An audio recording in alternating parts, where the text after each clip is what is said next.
আসসালামু আলাইকুম। আজকের শেয়ার বাজার বিশ্লেষণে আপনাদের সবাইকে স্বাগত জানাচ্ছি। আজকের বাজারে আমরা একটি সিলেক্টিভ বুলিশ সেন্টিমেন্ট দেখেছি। পুরো মার্কেট অ্যাগ্রেসিভ বুলিশ ছিল না, কিন্তু কিছু নির্দিষ্ট সেক্টরে স্ট্রং বাইং প্রেশার দেখা গেছে।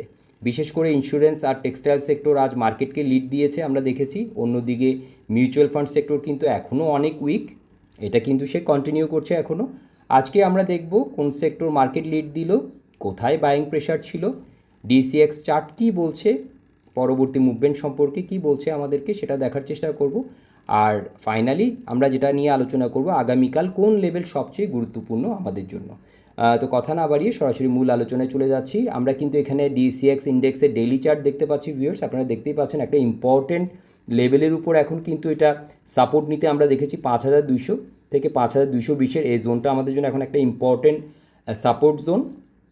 আজকে ক্লোজ করেছে 5243-এ। আমরা দেখেছি যে একটা রিজেকশন, আমরা ছোটোখাটো এখানে একটা ফিয়ার ফেস করতে দেখতে পাচ্ছি। যে লেভেলটা সেটা হচ্ছে যে উপরে যে লেভেলটা রয়েছে 5260 থেকে 5280-র যে জোনটা রয়েছে, এটা আমাদের জন্য একটা ইম্পর্টেন্ট জোন।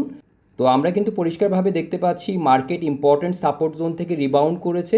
এটা শর্ট টার্ম বায়ারদের কনফিডেন্স কিছুটা বাড়াতে পারে, তবে এখনও মার্কেট পুরোপুরি বুলিশ না। রেজিস্ট্যান্স ব্রেক না হওয়া পর্যন্ত আপসাইড মোমেন্টাম পুরোপুরি কনফার্ম কিন্তু হচ্ছে না। সো আমরা যেটা বলছিলাম 5260 থেকে 5280 যে লেভেলটা, এটাকে অবশ্যই ভেঙে দাঁড়াতে হবে। তো এখন যদি আমরা মার্কেট ম্যাপ দেখি, আমরা কিন্তু পরিষ্কারভাবে দেখতে পাচ্ছি এখানে দেখেন ইন্স্যুরেন্স সেক্টরে স্ট্রং গ্রিন ডোমিনেন্স ছিল। ইন্স্যুরেন্স সেক্টরে বিশেষ করে আমরা যদি বলি এসআইসিএল, ডিজিআইসি, কন্টিনেন্টাল ইন্স্যুরেন্স, সোনার বাংলা ইন্স্যুরেন্সের মতো স্টকগুলো কিন্তু বাইং প্রেশার নোটিসেবল ছিল।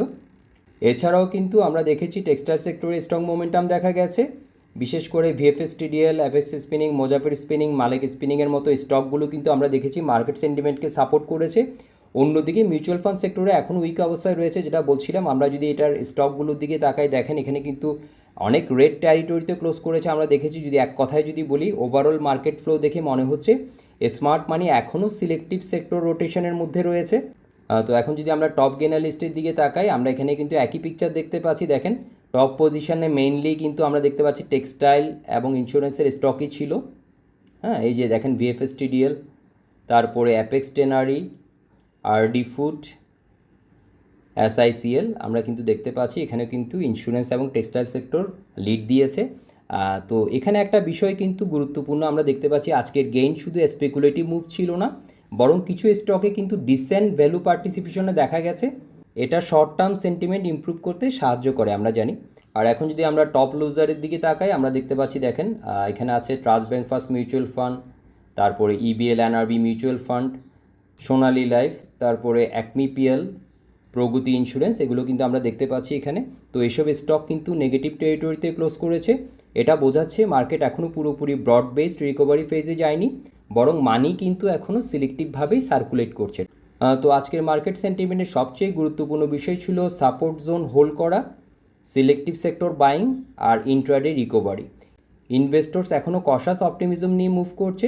মানি প্যানিক সেলিং কিন্তু আগের তুলনায় কমেছে, কিন্তু অ্যাগ্রেসিভ কনফিডেন্স এখনও পুরোপুরি ফিরে আসেনি। তাই মার্কেট এখনও টেকনিক্যাল লেভেল রেসপেক্ট করেই মুভ করছে।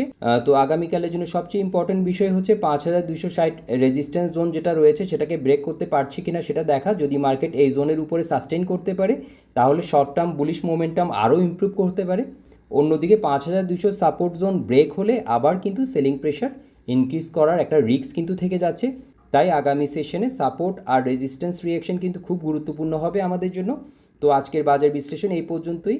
ভিডিওটি ভালো লাগলে অবশ্যই লাইক করবেন, আর প্রতিদিনের মার্কেট অ্যানালাইসিস পেতে চ্যানেলটি সাবস্ক্রাইব করে পাশে থাকবেন। ধন্যবাদ সবাইকে।